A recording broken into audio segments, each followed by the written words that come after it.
Bismillahirrahmanirrahim.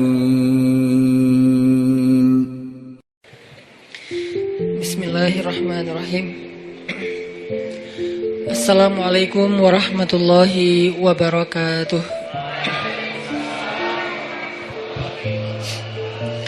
Alhamdulillahirabbil alamin.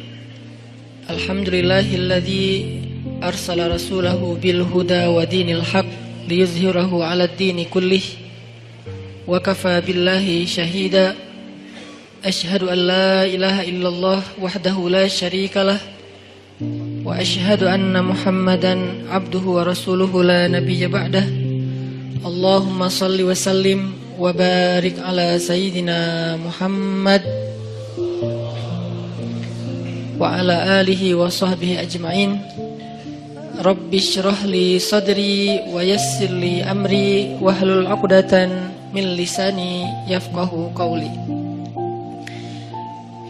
Ahlan wa sahlan min jadid. Selamat datang buat teman-teman semuanya yang pada malam ini kita bisa kembali berkumpul di suasana cuaca yang cerah alhamdulillah, sehingga di depan teman-teman bisa nongkrong sambil menikmati sajian hidangan Allah Subhanahu wa taala. Dan hidangan Allah Subhanahu wa taala adalah ilmu dan hikmah. Jadi makanan yang kita butuhin itu bukan cuman makanan fisik. Gizi ataupun vitamin, nutrisi yang dibutuhin oleh seorang hamba itu bukan hanya nutrisi fisiknya berupa makanan, minuman, obat, herbal, sayur segala macam, tapi juga semua kita membutuhkan nutrisi hati.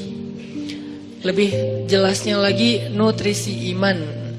Karena yang menjadi lemah bukan hanya tenaga kita, tapi iman kita juga bisa menjadi lemah. Yang menjadi futur atau ngantuk bukan cuma mata kita, tapi basirah kita juga bisa menjadi ngantuk. Yang menjadi lupa bukan hanya akal kita, tetapi juga zikir kita juga bisa menjadi lupa. Makanya kita butuh nutrisi atau maidatur rahman, hidangan Allah Subhanahu wa taala yang berbentuk hikmah dan ilmu, sebagaimana kita butuh juga hidangan nutrisi untuk kebutuhan fisik kita. Walaupun memang kita nggak perlu nutrisi, nggak harus memberi nutrisi hati kita dalam bentuk kajian ilmu setiap hari 3 kali misalnya. Nggak harus sih, kalau bisa lebih bagus, tapi nggak harus. Karena nutrisi hati ini bisa kita dapetin bukan cuma dengan duduk dalam majelis ilmu, bukan hanya duduk di dalam tongkrongan hikmah, tapi juga bisa kita dapetin dengan tilawah Al-Quran. Kita juga bisa dapetin itu dengan zikir. Zikir sesuai dengan masalah kita. Karena zikir kalau nggak sesuai dengan masalah tetap berpahala, cuman kurang berasa. Kayak kita lagi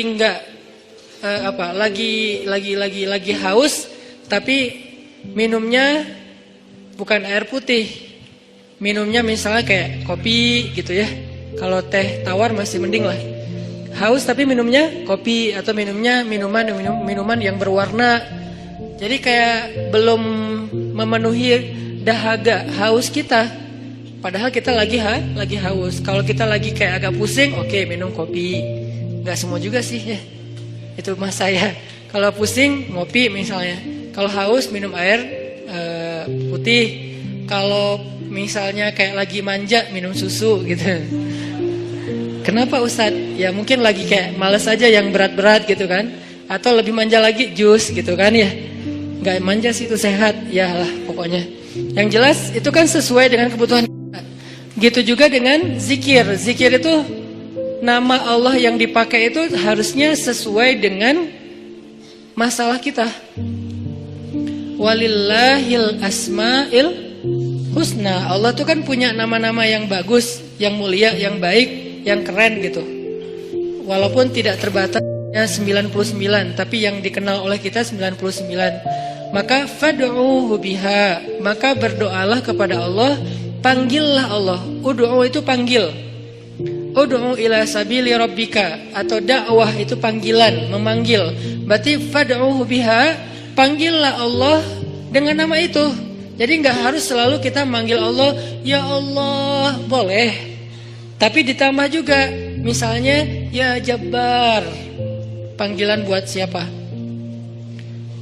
Panggilan Allah, tapi buat memanggil Allah buat orang yang lagi apa?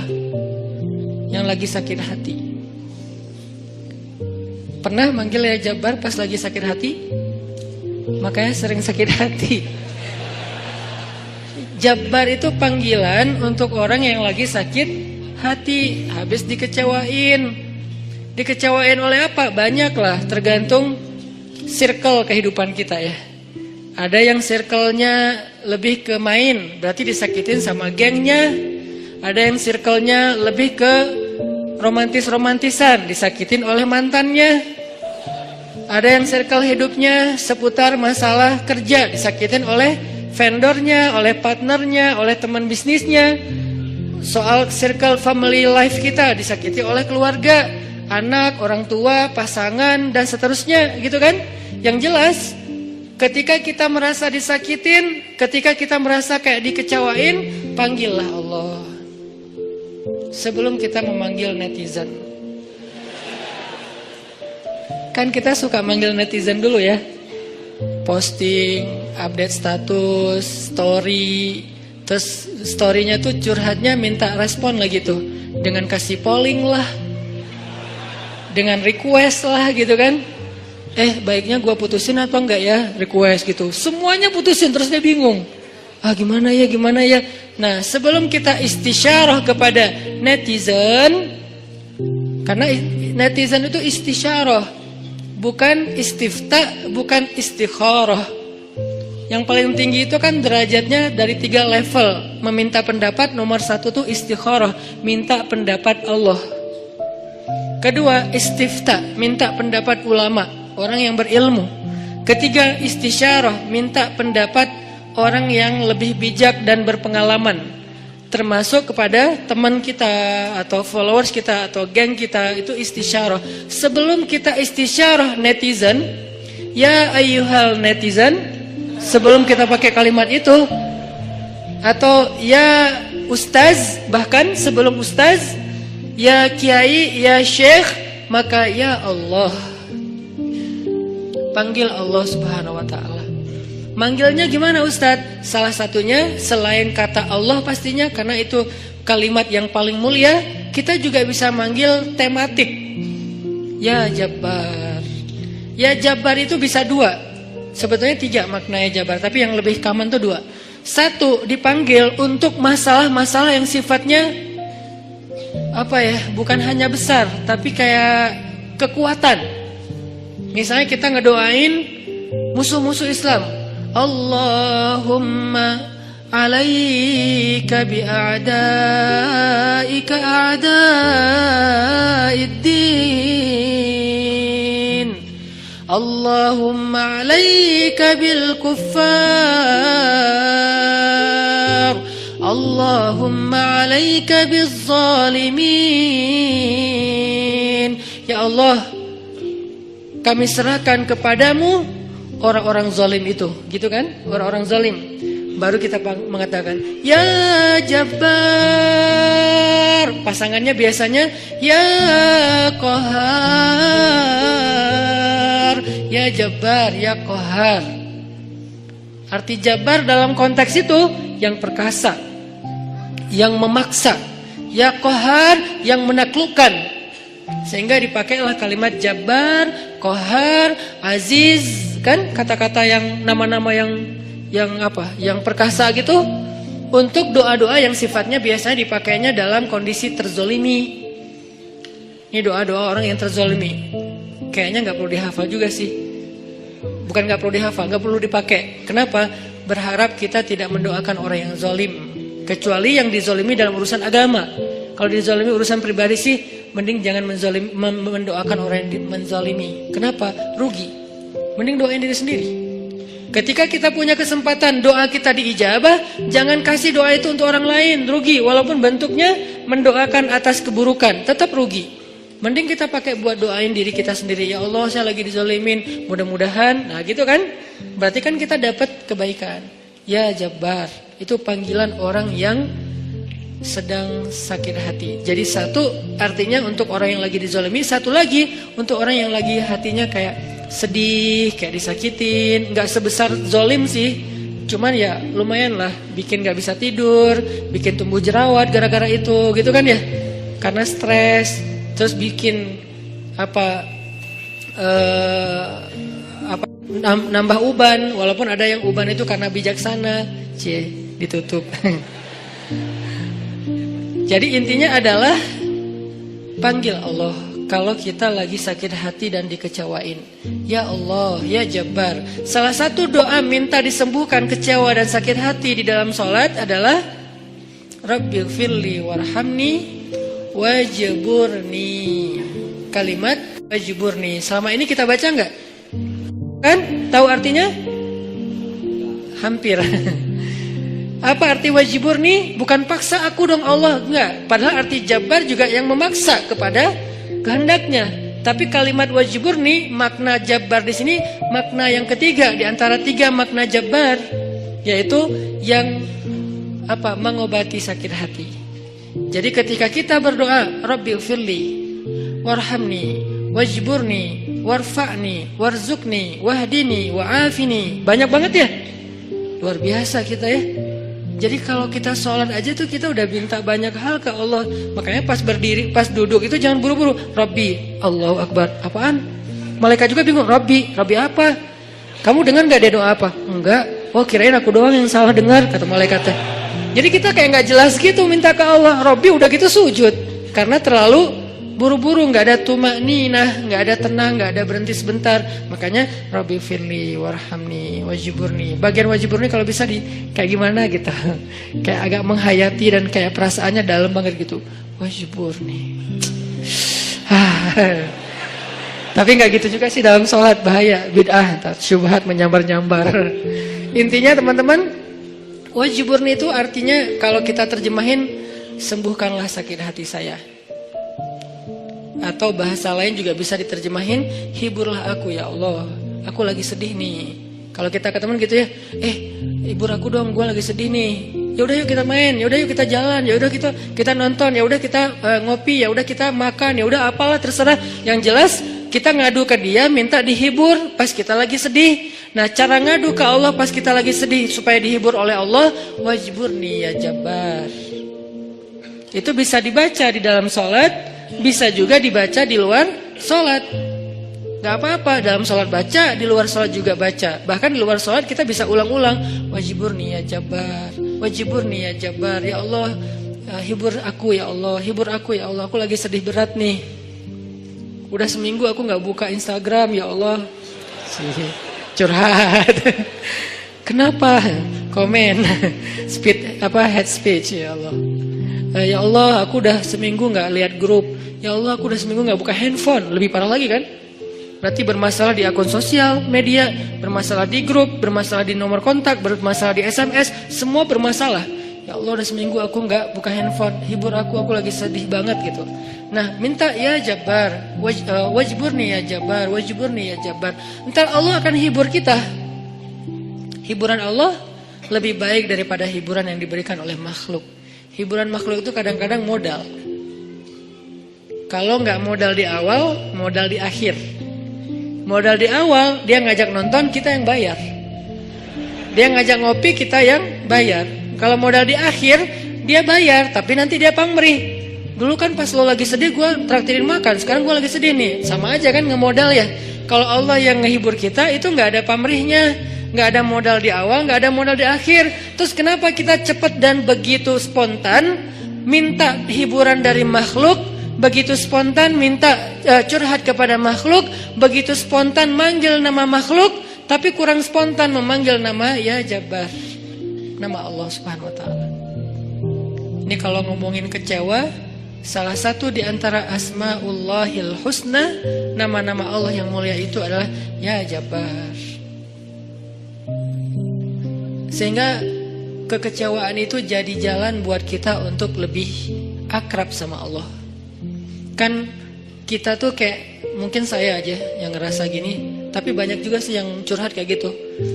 Kita tuh sering ngerasa akrab sama Allah tuh pas lagi ada masalah kan ya. Kalau lagi gak ada masalah kayak kita tuh plain banget gitu hubungan sama Allah. Kayak misalnya hayya 'alas shalah, biasa aja. Oh ya udah azan. Itu paling soleh tuh. Di bawahnya dikit, kok azan sih baru jam berapa? Di bawahnya dikit, kok azan sehari berapa kali sih, kok sering banget gua dengar.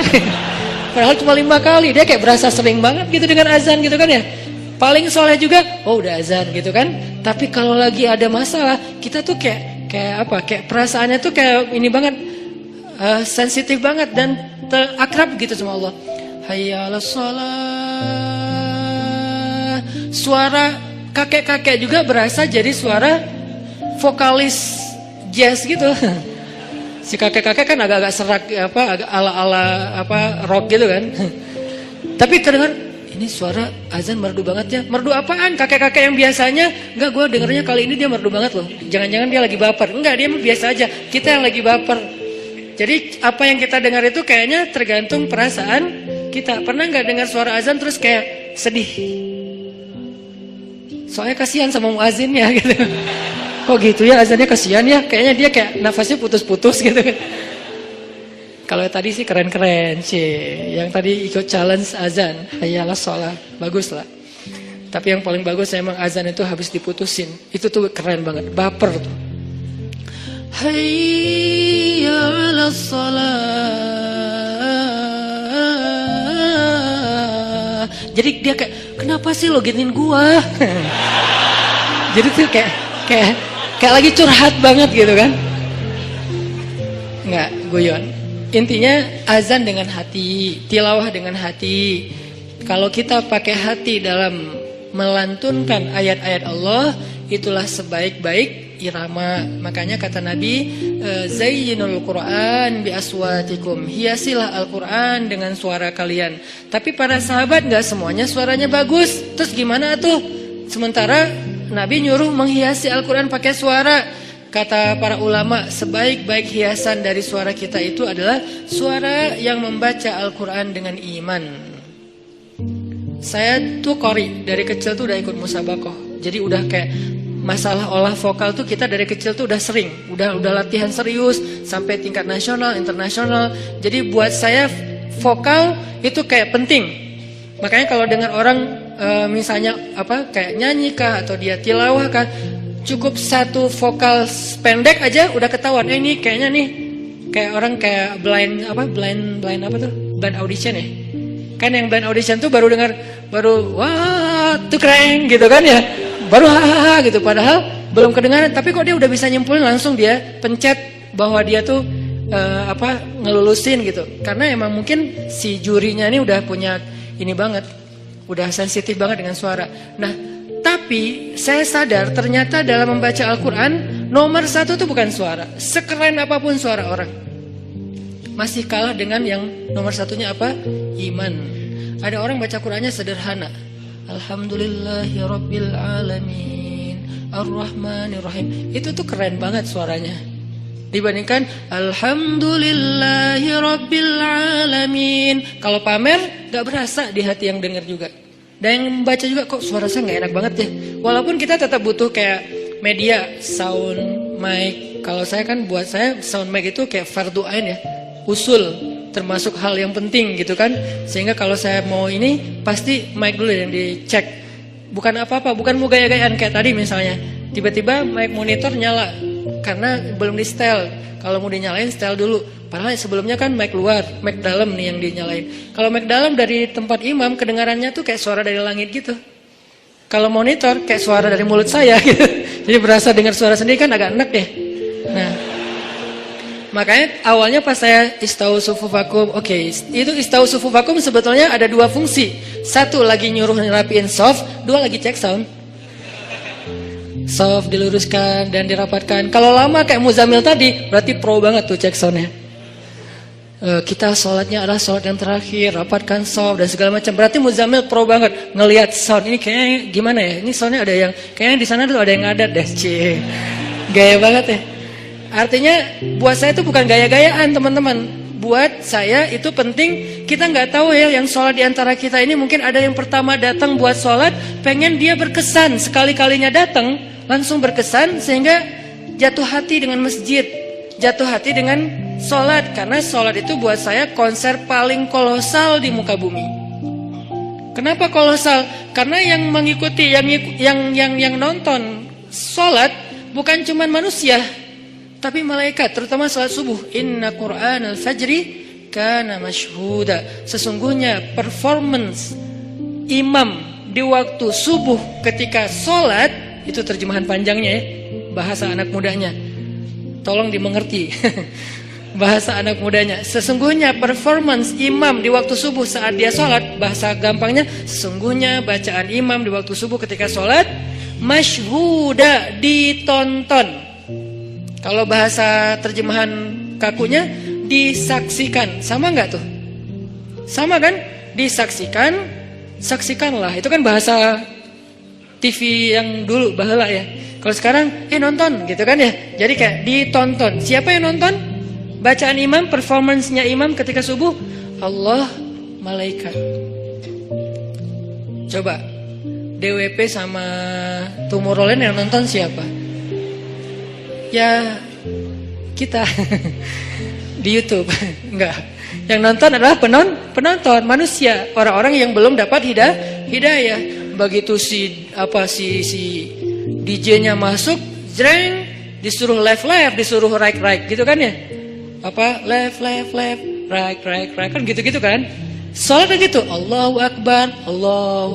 Kan lebih keren. Kenapa kita di salat enggak serapi left right-nya konser Tomorrowland? Padahal mereka yang nyuruhnya DJ, kita yang nyuruhnya imam. Karena soundnya nggak kedengaran ke belakang. Jangan suuzon sama makmum ya. Emang nggak kedengaran. Imamnya udah 2 rakaat, makmumnya baru takbir. Kirain tadi imamnya kayaknya ini belum siap deh. Jangan-jangan batal wudu dulu ya. Udah kita tungguin. Padahal imamnya udah 2 rakaat. Kenapa makmumnya telat?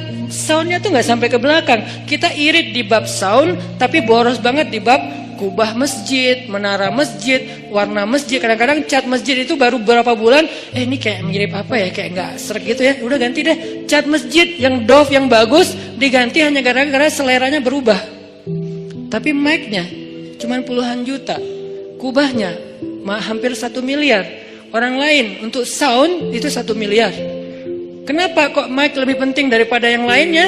Karena inilah activity nomor 1 di dalam masjid kan. Performance nomor 1-nya kan di mic oleh 2 talent, 1 imam, 1 lagi muazin. Muazin penting, imam penting. Muazin manggil orang di luar supaya datang. Imam biar bikin orang di dalam itu nggak nyesel udah datang.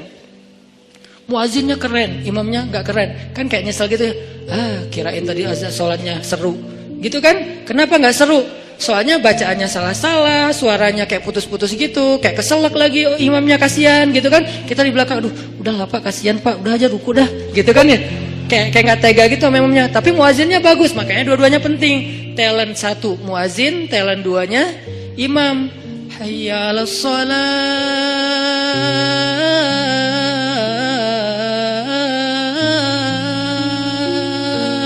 Orang dengar sedih ya. Kenapa? Jadi ingat dosa, Nah, gitu kan ya. Ini kan bagus nih azannya nih. Hayya 'alas shalah.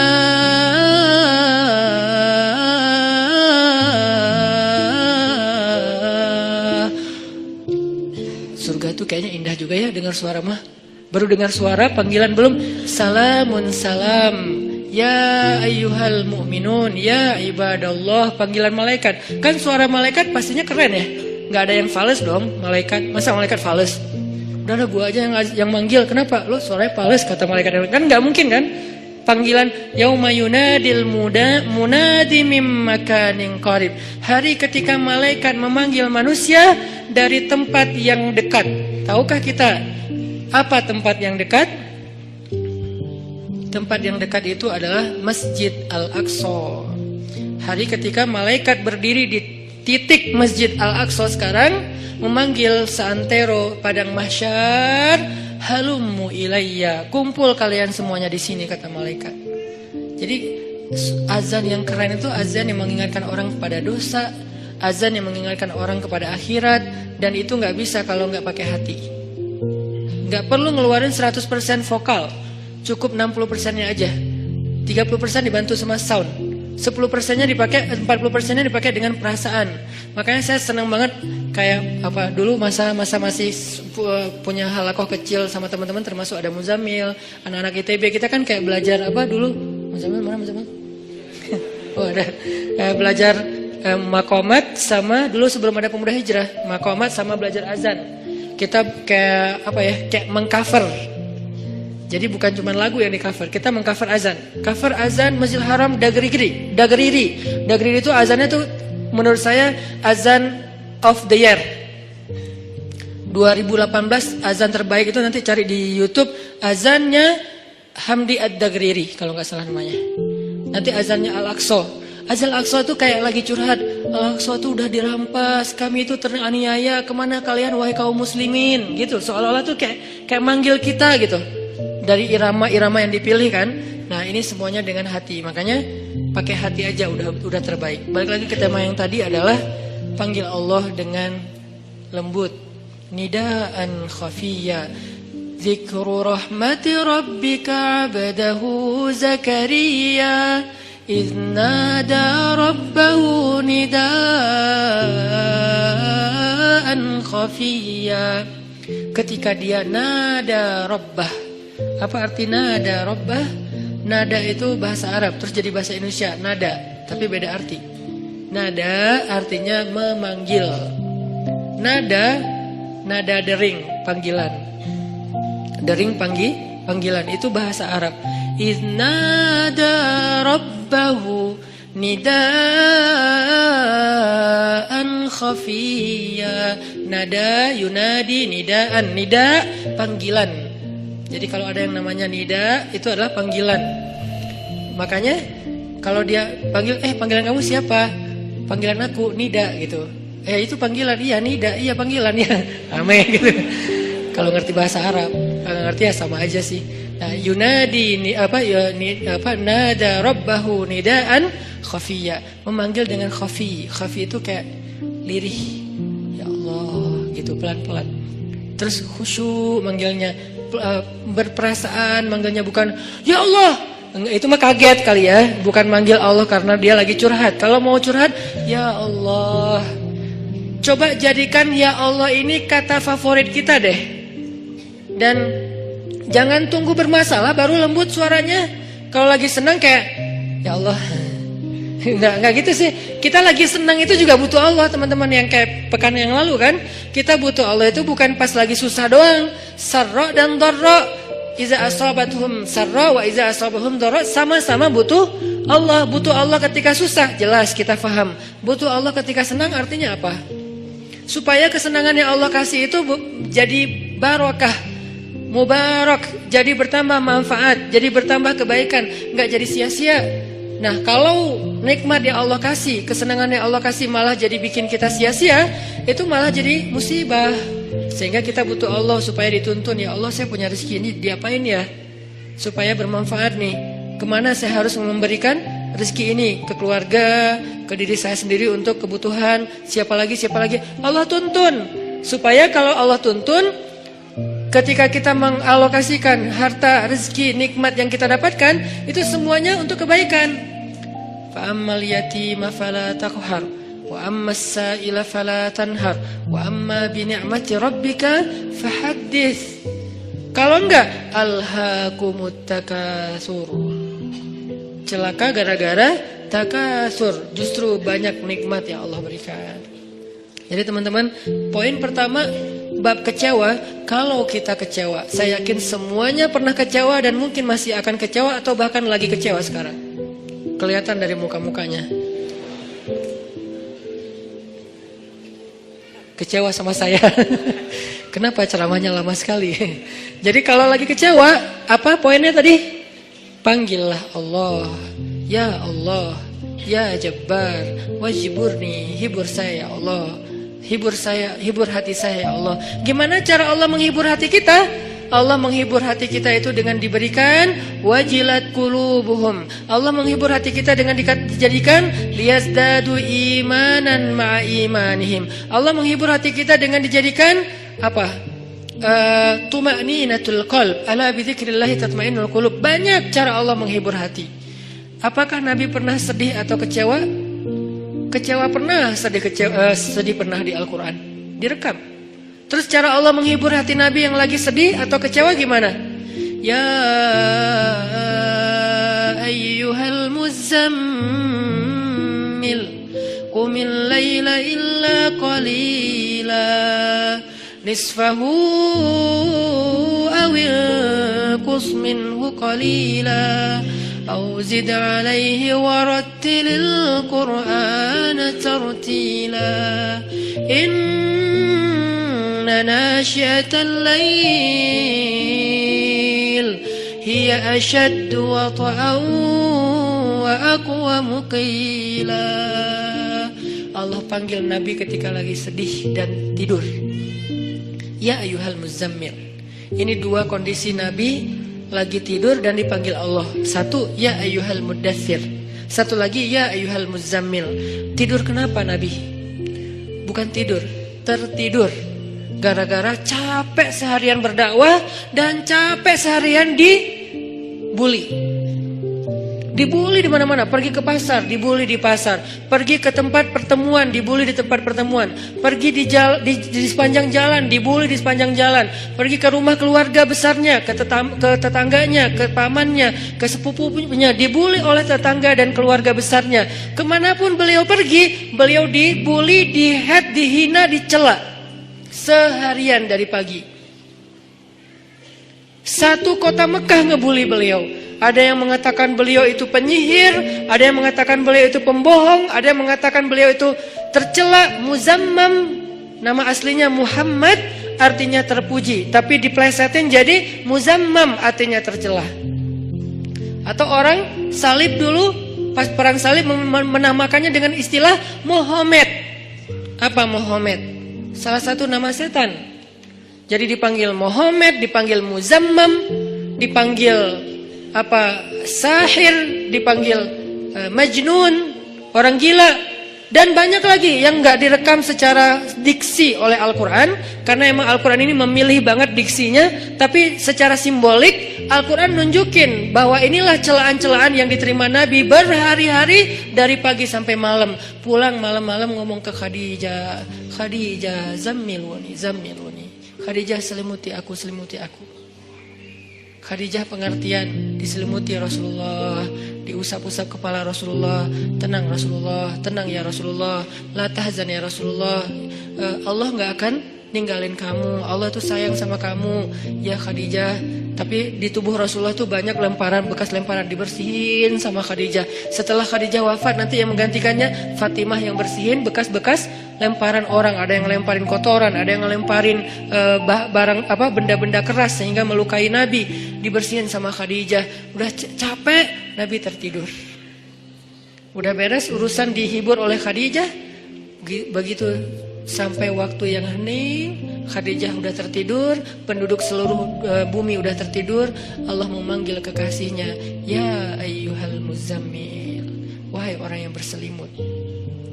Itu panggilannya lembut. Jadi kita kalau baca surah Al-Muzammil jangan ya, enggak gitu. Allah manggilnya enggak gitu, kaget atau orang lagi tidur ya.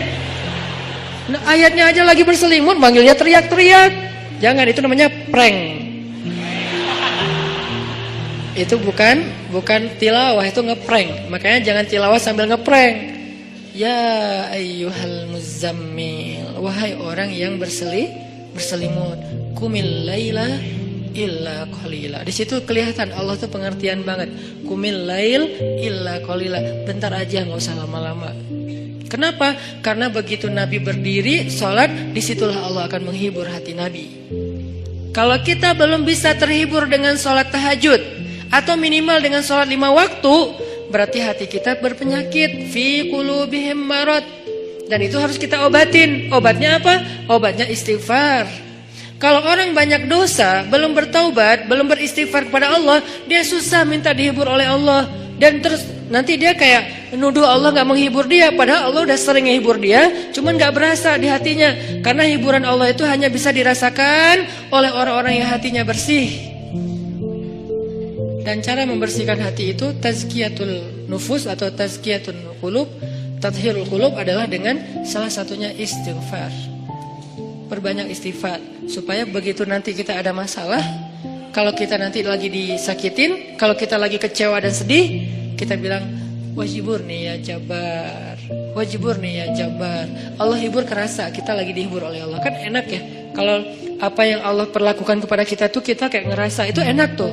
Daripada Allah udah habis-habisan nghibur kita nggak ngerasa. Ibarat Allah udah ngirim kita japrian, nggak dibaca-baca sama kita.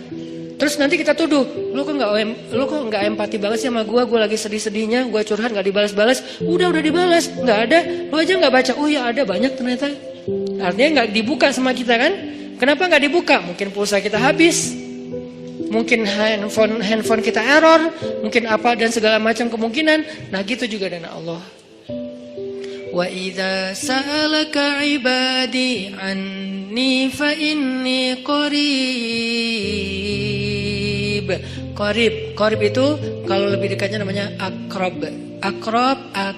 Qarib, karib. Sahabah qarib, sahabat karib. Itu bahasa Arab. Kan saya sering nge-mention bahwa ini dari bahasa Arab, bahwa biar kita tahu identitas bahasa kita itu sebetulnya sebagian besar diambil serapan dari bahasa Arab. Terus siapa yang merangkai bahasa Indonesia dari bahasa Arab kalau bukan ulama? Jadi nggak bisa dilepaskan antara ulama dengan Indonesia, antara ulama dengan kebangsaan, antara ulama dengan nasionalisme. Toh bahasa nasional kita dibentuk oleh ulama. Buktinya serapannya 90% itu bahasa Arab. Sebagiannya benar, terjemahannya sebagiannya keliru, tapi tetap aja bahasa Arab. Makanya kenapa saya sering mention itu bukan mau apa di Arab-Arabin biar gaya, biar kelihatan ustadz gitu, enggak. Kalau mau kelihatan Arab banget saya banyakin Arab emang itu mah. Ini enggak lagi kayak gitu. Lagi pengen menarik benang sejarah kalau bahasa kita itu emang sebetulnya bahasa Arab yang diserap. Jadi kalau ada yang agak alergi tentang Arab, saya pikir ini berlebihan. Kita nggak alergi terhadap ras, mau Arab kayak, mau Eropa kayak, mau Afrika, mau apa ya. Kan itu semuanya takdir Allah kan. Emang kita bisa minta diciptain sebagai orang apa? Nggak bisa kan? Ya Allah saya pengen diciptain sebagai orang apa ya enaknya ya. Ini deh orang Rusia, tinggi, putih, rambutnya pirang. Ya Allah saya pengen diciptakan sebagai orang Afrika. Kenapa? Biar tawadu. Nah, enggak gitu juga sih. Jadi kita nggak bisa request gitu kan ya. Dan orang Afrika pun sebetulnya sekarang kan jadi keren ya. Orang kulit hitam keren nggak sih? Berasa sekufu, segolongan. Kalau orang kulit hitam didiskriminasikan nggak keren, kasihan tuh. Kan kulit hitam juga sekarang jadi favorit. Bahkan banyak orang yang pengen menghitamkan kulitnya.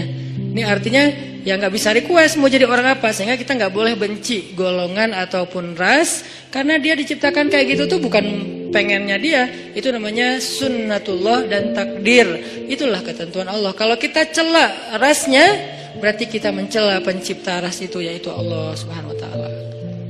Dan ini termasuk larangan dalam hadis mencela nasab. Mencela nasab itu termasuk salah satu dosa besar. Balik lagi ke yang tadi, intinya bahasa kita emang diserap dari bahasa Arab. Nah, kita minta sama Allah. Kata Allah, inni qarib, aku dekat sama kamu. Ujibu da'watad da'i idza da'ani. Ujib dari kata jawab. Jawab bahasa Indonesia juga, jawab. Jawabun, jawaban, jawabin, itu grammar. Terus salah satu yang diambil dari di antara 3 bentuk grammar Arab itu kita ambil jawaban, ya, menunggu jawaban. Ada orang Indonesia yang mengatakan saya lagi menunggu jawabun, nggak ada kan ya? Ini agak-agak aneh. Jawabin atau ada tuh jawabinnya. Jawab berarti yang udah ada tuh jawabin. Jawabun mah belum ada ya. Jawabin atuh yang yang tadi. Nah, oke, berarti itu bahasa Arab juga. Jawab, ban, bin sama aja. Ujibu. Berarti bahasa Al-Quran sendiri itu sebetulnya tanpa baca terjemah, kalau kita tahu akar katanya, itu emang bahasa kita, bahasa Arab, bahasa Indonesia. Ujibu da'watad da'i idza da'an. Aku mengijabah, menjawab dakwah. Dakwah itu panggilan. Ujibu da'watad da'i idza da'an. Aku menjawab panggilan dai, orang yang memanggil kalau dia mendakwah atau memanggil aku. Jadi kalau kita bilang ya Jabbar, Allah langsung turun ke langit dunia, nyamperin kita, terus mengatakan ai abdi, ai abdi. Ai abdi itu artinya ada apa hambaku? Halaka hajah, kamu punya masalah hambaku? Itu namanya ujibu. Cuman kita nggak dengar. Sama kayak kita baca Al-Fatihah, bukankah Allah merespon bacaan kita? Alhamdulillahi Rabbil Alamin. Kata Allah, hamadani abdi, hambaku memuji aku. Gitu kan? Sampai selesai Al-Fatihah, satu ayat demi satu ayat Allah tuh ngerespon. Jadi kita kayak lagi chat sama Allah sebetulnya. Salat itu kan chat sama Allah. Makanya bahasa hadisnya ihsan. Kalau pengen salat kita yang ada kesan chat, berarti salat kita tuh harus sampai ke level ihsan. Apa level ihsan? Anta abudallah ka'annaka tarah, fa in lam takun tarah fa innahu yarak. Ketika kamu bisa menghadap Allah, beribadah kepada Allah, seolah-olah kamu tuh ketemuan langsung sama Allah. Kan berarti kita lagi chat sama Allah, ketemuan langsung. Kalau nggak ketemuan langsung, kamu nggak ngelihat dia, maka yakinlah dia ngelihat kamu. Berarti kayak orang telepon atau kayak orang fit call, cuman kamera depan kita rusak. Kamera depan dia kita nggak bisa ngelihat dia. Iya, kamera depan dia. Ya gitu deh pokoknya. Yang jelas adalah kita lagi chat sama Allah. Sehingga Allah tuh kalau kita berdoa jangan berpikir bahwa kita tuh ngomong sendiri terus gak ada yang dengerin. Rabbana atina fid dunya hasanah wa fil akhirati hasanah wa qina adzabannar. Rabbi firli warhamni wajburni warfa'ni warzuqni wahdini wa'afini wa Allahu akbar. Ya enggak ada yang dengar seolah-olah enggak. Rabbi firli warhamni wajburni. Kalau kita salat berjamaah Ustaz gimana? Pelan-pelan, imamnya kita mungkin slow motion. Kalau dia kan dicepetin tuh kan ya, jadi ya apa istilahnya tuh, cut to cut gitu kan. Gimana tuh caranya Ustaz? Sedapatnya, jangan dipercepat tapi tetap dapat kan. Rabbi firli warhamni wajburni. Belum beres, Allahu akbar, enggak apa-apa, tapi kita udah kayak tenang. Makanya kalau nggak puas tambahin dengan sholat sunnah. Begitu tahiyat awal, duduk tahiyat antara dua sujud, Rabbi firli warhamni wajburni. Lama wajburni teh 10 menit. Kenapa itu orang teh curhat sama Allah? Boleh nggak kayak gitu? Boleh nggak kita duduk di antara dua sujud setengah jam? Boleh. Apalagi sholat sunnah. Kecuali kita jadi imam sholat berjamaah. Jangan, kasihan. Anak udah nangis-nangis. Terus suami udah nunggu di depan ngeklakson-klakson. Terus sales udah habis promonya. Kan gak konsen sholatnya. Makanya kalau jadi imam yang bijak, ambil pertengahan. Makanya bacaannya juga jangan terlalu panjang. Kalau sholatnya sholat 5 waktu. Tapi terutama kecuali subuh yang paling panjang. Kalau sholatnya sholat tarawih, namanya juga tarawih dari kata roha. Roha bahasa Indonesia, rehat. Jadi tarawih itu artinya berehat-rehat. Kalau sholat tarawihnya sampai keringetan, namanya bukan berehat-rehat. Itu mah lagi nge-gym. Tarawih keringetan, harusnya kan tarawih itu kan tadi keringetan terus gara-gara tarawih jadi nggak keringetan ya. Itu kayak apa ya? Kayak bukan pemanasan, pendinginan. Gitu deh pokoknya. Jadi tarawih itu Allahu Akbar. Wah, mulai istirahat nih. Kalau ada yang ngomong, pengen istirahat, kenapa? Habis tarawih. Ini aneh. Tarawih itu kan istirahat. Kenapa kita istirahat habis istirahat? Ada dua kemungkinan. Satu, kita tarawihnya nggak benar. Kedua, imamnya yang mungkin terlalu buru-buru. Tapi di Indonesia kalau imamnya nggak buru-buru, nggak jadi ngehit. Biar imamnya paling ngehit, ratingnya tinggi, harus yang cepat. Makanya saya pernah kayak balapan gitu tarawih. Saya di masjid satu, yang satu lagi masjid sebelah. Takbir bareng, Allahu Akbar, Allahu Akbar. Oke, kita start bareng nih. Begitu saya waladhdallin, di sana assalamualaikum. Hah? Wah. Kalah Saya pakai 150 cc, dia pakai 1200 cc. Ya iyalah, nggak akan kekejar. Nah, tapi yang sana lebih banyak jamaahnya, di sini dikit. Kenapa? Di sini karena yang mungkin itu pengen istirahat dengan sholat, kalau di sana pengen cepetan istirahat dari sholat. Beda kan ya? Nah, balik lagi, kita bacanya tenang. Boleh wajiburni, warfa'ni, warzukni, wahdini, wa'afini, wa'fu anni. Allahu Akbar. Sujud lebih lama lagi, karena sujud itu lebih freestyle. Freestyle doanya, bukan freestyle bentuknya. Masa sujud mau gini terus? Ya enggak sih. Freestyle doanya, maksudnya freestyle doa tuh boleh baca doa apa aja selama itu kebaikan. Misalnya kita doa Abu Bakar, Allahumma ja'al fi qalbi nuran, wa fi sam'i nuran, wa fi basari nuran, wa an yamini nuran, wa an shimali nuran, wa amami nuran, wa khalfi wa min warai nuran, wa min tahti nuran, wa min fawqi nuran. Itu kan doa Abu Bakar kan? Boleh. Apakah itu doa dibaca Rasul? Enggak, Abu Bakar yang baca doa itu. Jadi Abu Bakar bid'ah? Enggak lah. Doa itu ibadah mutlak, ibadah bebas. Sehingga karena dia bebas, kita boleh membaca doa bukan hanya yang diajarkan Rasul, tapi doa yang diajarkan Rasul pun itu yang terbaik pastinya. Cuman yang nggak diajarkan Rasul boleh. Ada kasus yang di zaman Rasul nggak ada, tapi di zaman kita ada. Salah satunya yang sering saya ulang-ulang apa? Mendoakan anak yang lagi ujian nasional. Ada nggak doa dari Rasul anak ujian nasional? Dan di zaman Nabi, anak-anak Nabi nggak ada ujian nasional. Ya Allah, Fatimah lagi ujian nasional, nggak ada kan ya? Sehingga kita nggak bisa niru. Terus boleh nggak kita ngedoain anak kita lagi ujian nasional sementara Nabi nggak ada contohnya? Boleh, itu nggak disebut bid'ah. Nggak selalu yang nggak dilakukan Nabi itu dianggap. Makanya jangan nanya apa dalilnya doa itu. Ya, yang penting nggak melanggar sunnah Nabi. Nah, sunnah Nabi dalam doa itu adalah menutup aurat, bacaannya yang benar, jangan maksa, jangan marah-marah sama Allah. Ya Allah, pokoknya nih yang terakhir kali nih saya doa nih. Yang nggak bisa gitu. Doanya yang baik gitu kan. Kalau mendoakan yang buruk balik lagi kepada kita sendiri. Nah, ini namanya doa. Makanya pas sujud kita bisa doanya Abu Bakar. Bisa doanya Muaz bin Jabal. Allahumma a'inni ala dzikrika wa syukrika wa husni ibadatik. Bisa doanya Bilal. Bilal. Allahumma inni as'aluka ridhaka wal jannah wa a'udzubika min sakhatika wan nar. Itu doanya Bilal. Tiga-tiganya ini bukan doanya Nabi. Yang satu Abu Bakar yang apa? Yang membuatnya.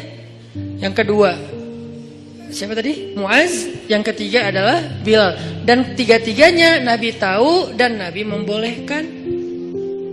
Enggak langsung Nabi, kan enggak ada saya suruh, kenapa kamu baca yang enggak pernah saya contohin? Enggak, karena emang ibadah doa itu ibadah mutlak.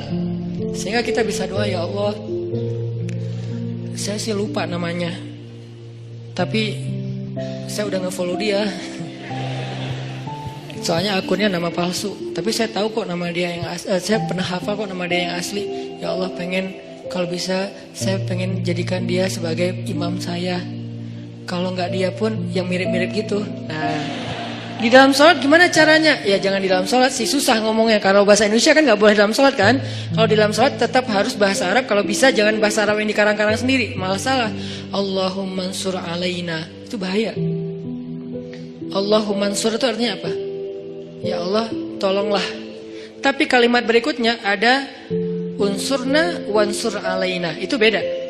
Unsurna, ya Allah tolong kami. Unsur alaina, ya Allah tolong orang lain untuk menghancurkan kami. Cuman beda Allah doang. Makanya kalau kita Allahumma ansuril muslimin ala a'daika, Allahumma ansuril muslimin alal kafirin, Allahumma ansuril muslimin alal zalimin. Tapi kalau Allahumma ansuril zalimin alal muslimin, wah, apalagi diaminkan banyak orang. Kenapa kita kok kalah terus ya? Ya itu doanya salah. Makanya kalau bahasa Arab mah lebih baik jangan dikarang sendiri. Mending kita hafal. Cari di Google boleh, tapi harus jelas websitenya. Jangan-jangan di Google kan semua orang bisa nulis kan ya. Kadang-kadang dari Facebook juga ada di Google, kita klik ternyata itu kayak dia lagi curhat gitu, sok-sok pakai bahasa Arab. Ternyata isinya mantra. Kan bahasa mantra juga kayak bahasa Arab kan, keriting-keriting gitu kan. Nah, intinya teman-teman minta sama Allah pas kita lagi duduk di antara dua sujud, pas kita lagi sujud. Poin 1, kalau lagi dikecewain. Poin 2, kalau kita dikecewain, kecewa, sedih. Kadang-kadang gak harus dikecewain orang, kecewa sendiri, gak jelas. Tiba-tiba kecewa tiba-tiba kayak sedih aja. Pernah gak sih sedih tapi gak ada sebab? Wah serentak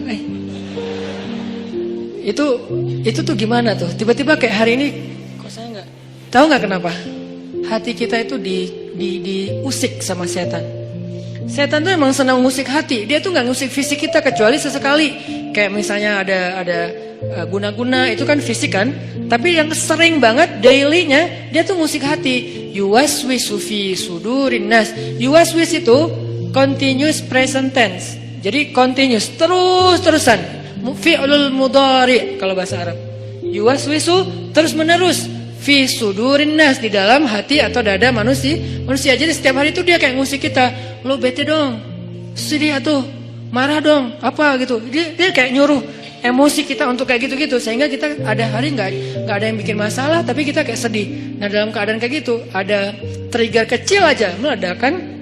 Nah gimana ngobatinnya? Tadi satu doa. Kedua,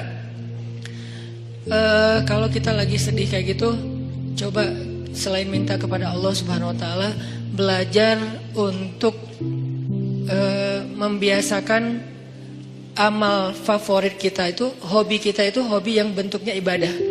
Saya nggak nyalahin hobi kita. Kita punya hobi olahraga itu keren banget dan bermanfaat. Kan saya paling nggak suka menjudge ya. Makanya kalau ada orang yang menjudge dunia anak muda itu seolah-olah semua negatif, saya kayak ngerasa sedih dan tersinggung. Kenapa kesannya everything comes with youth is a sin gitu, seolah-olah gaul jadi dosa, apalagi nongkrong jadi sia-sia, apalagi olahraga, seni-seni anak muda semuanya kesannya negatif, seolah-olah nggak ada baiknya gitu anak muda. Kan nggak gitu kan? Kan sahabat Nabi semuanya sebagian besarnya anak muda dengan model culture-nya mereka. Jadi saya nggak setuju kalau semua tentang anak muda itu dianggap negatif, sehingga kita nggak mau menjudge. Olahraga bagus.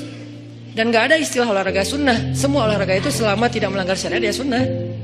Karena olahraga itu satu untuk kesehatan, dua untuk kebugaran, sehat, bugar artinya fisiknya bagus, tiga untuk silaturahim, olahraga. Makanya ada Nabi main dengan para sahabat itu tujuannya bukan hanya main-main tapi bermanfaat. Bermanfaatnya apa? Jadi mengikat ukhuwah. Kadang-kadang kita butuh ketawa untuk ukhuwah, bukan hanya butuh tausiah. Sama-sama butuh, tapi yang balance. Makanya Ali mengatakan rawihul qulub. Rawihu itu dari kata rehat. Rehatkan, istirahatkan hati kalian, karena hati itu bisa bosan sebagaimana fisik juga bisa bosan. Nuruddin Zinki, salah satu tokoh favorit saya di Aleppo, Suriah. Dia gurunya Salahuddin Al-Ayyubi. Kalau mau kita lihat siapa Salahuddin, nggak afdol kalau kita belum lihat siapa di balik Salahuddin, yaitu Nuruddin Zinki. Keren banget, lebih daripada Salahuddin Al-Ayyubi. Beliau dalam satu waktu bikin lomba berkuda di antara prajurit-prajuritnya. Berkuda selama 3 hari.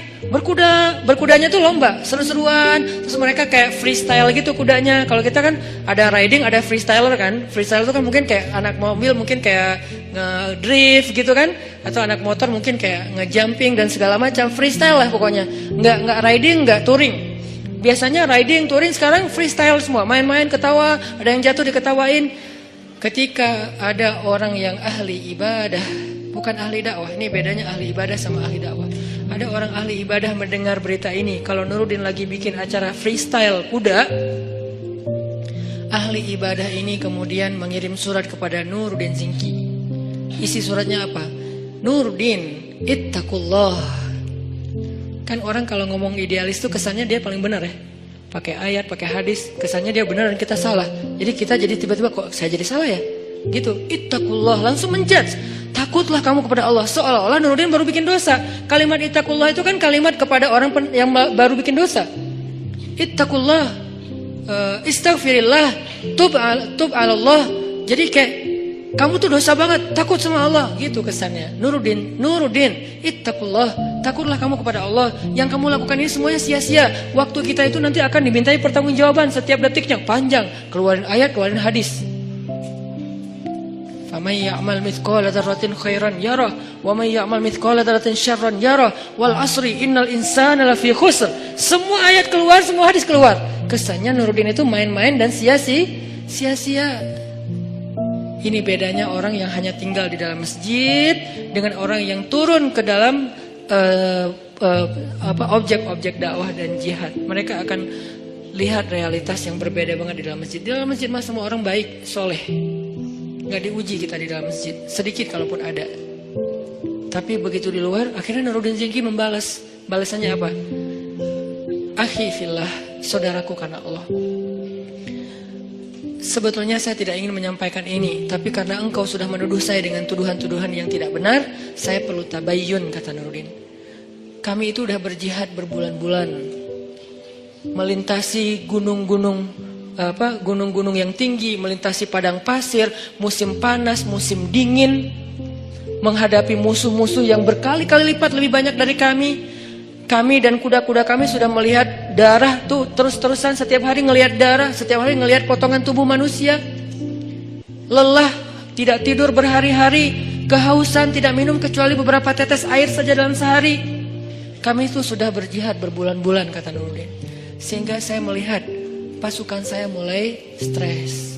Kuda-kuda kami mulai stres. Kuda kalau stres susah dipakai. Jadi nggak akan sesuai dengan instruksi dari penunggangnya, kesatrianya. Dia stres. Ngelihat musuh dari kejauhan, kadang-kadang bukan ngelihat musuh, ngelihat pohon aja dikira musuh. Wah, banyak banget musuhnya, lari. Kuda stres kan bahaya kan? Dan bisa membahayakan penunggangnya. Gimana mau rapi dalam soft jihad kalau kudanya pada stres? Kayak nggak pernah diservis. Ibarat motor nggak pernah diservis, dibawa tuh sampai olinya udah kayak lumpur. Akhirnya kami bawalah, kalau bahasa kita diservis.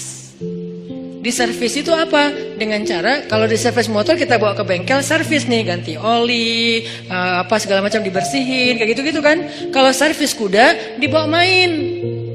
Karena kuda itu servisnya dengan main, bukan makan, minum, dan segala macam. Akhirnya kudanya bisa ikut main sama penunggangnya, lucu-lucuan, guling-guling. Kudanya menjatuhkan penunggangnya, terus diketawain dengan lain. Dan prajuritnya juga diservis dengan cara apa? Entertain, mereka butuh hiburan. Jangan berpikir ketika ada orang berhibur sebentar, seolah-olah udah seluruh hidupnya berhibur, sampai kita menuduhnya bahwa hidupnya sia-sia. Ini terlalu gampang menjudge orang lain.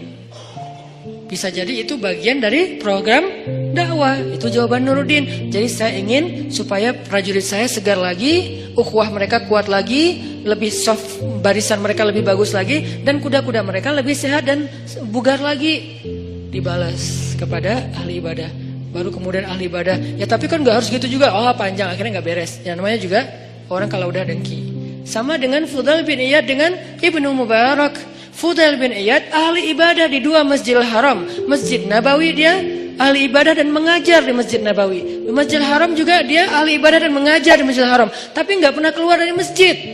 Sehingga yang dia tahu realitas dunia ini hanya realitas masjid. Tentang sholat harus rapi, tentang kalau sholat kita sunnah sendiri harus pakai sutro. Itu kan realitas-realitas dinamika masjid kan.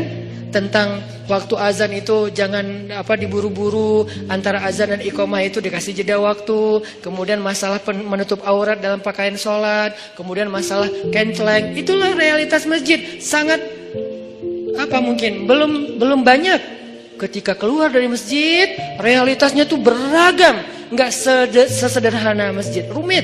Kalau di dalam masjid itu sederhana realitasnya, sehingga nggak butuh pemikiran rumit untuk menyelesaikannya. Di luar masjid itu rumit banget.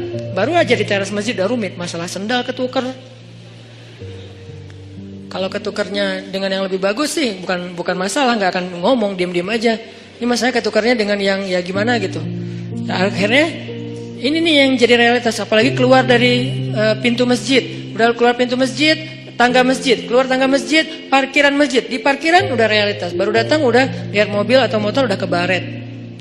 Wah nih tadi karena motornya desak-desakan, spion kita lah, atau bodi motor kita yang baru lah udah kecoret-coret, atau mungkin motor kita posisinya kok nggak enak gitu di tengah, kena hujan, padahal tadi perasaan parkirnya di atasnya ada atap, sekarang kena hujan jadi basah, padahal habis dicuci segala macam. Itu udah realitas. Sehingga ketika Ibnu Mubarak melihat Fudail bin Iyad asik aja mengajar di dalam masjid, Ibnu Mubarak mengirim surat kepada Fudail bin Iyad yang kemudian jadi nasyid, jadi lagu. Ya abidal haramain, wahai hamba yang beribadah di dua masjidil haram. Ya abidal haramaini law absartana la'alimta annaka bil ibadati tal'abu. Wahai orang yang beribadah di dua masjidil haram, siang dan malam, tahajud, itikaf, tilawah, ngajar ilmu, kalau kamu melihat apa yang kami lakukan di luar sini, maka kamu akan menganggap ibadahmu itu cuma main-main. Padahal udah di Masjidil Haram dan di Masjid Nabawi, tapi masih dianggap main-main. Kalau dibandingkan dengan apa? Dibandingkan dengan dakwah dan jihad. Karena dakwah itu nggak sederhana ibadah. Ibadah kita semua yang datang orang-orang udah pada soleh, yang pengen ibadah, gampang diatur. Shaf luruskan, lurus nggak? Lurus. Coba suruh luruskan shaf di belakang zebra cross. Segampang meluruskan shaf di masjid? Enggak, itulah realitas, itu perbandingannya. Kalau kita belum bisa menyuruh masyarakat, social behaviornya lurus di belakang zebra cross, berarti kita belum menyelesaikan masalah masyarakat. Berarti belum berdakwah, baru beribadah di dalam masjid. Itu bandingannya, segampang mana? Mana lebih gampang nyuruh orang lurus di belakang zebra cross, apa nyuruh orang untuk ikut imam? Ikut imam. Jangan kalian mendahului atau menyamai gerakan imam. Oke, Allahu Akbar, Allahu Akbar. Pas bangkit dari sujud, Allah. Bacaan imam itu panjang dan makmumnya belum yang benar ya, belum bergerak dari sujud, masih nungguin sampai bar, baru dia bar, beres bahasa Jawa. Jadi begitu imamnya Hu Akbar, baru makmumnya Allahu Akbar. Gampang nyuruh makmum kayak gitu.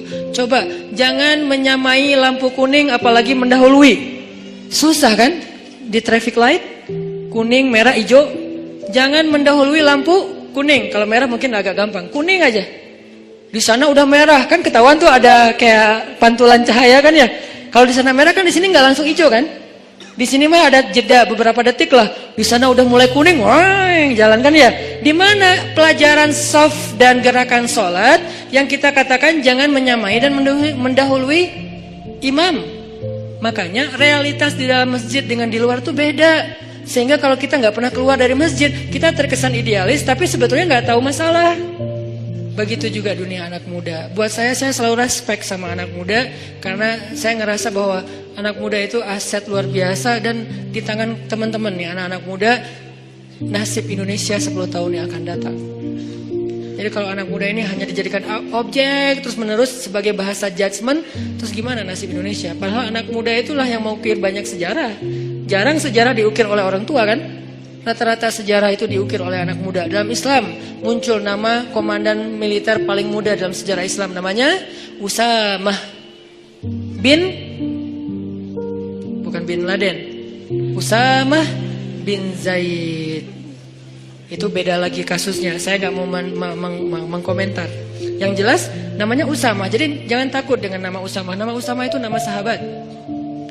Bahkan dia adalah cucu angkatnya Rasulullah. Dari anak angkat Rasulullah, walaupun gak jadi anak angkatnya, yaitu Zaid bin Harithah. Namanya Usamah bin Zaid. Itu komandan militer termuda dalam sejarah Islam. Usianya kalau gak salah 14 tahun. Kelas berapa?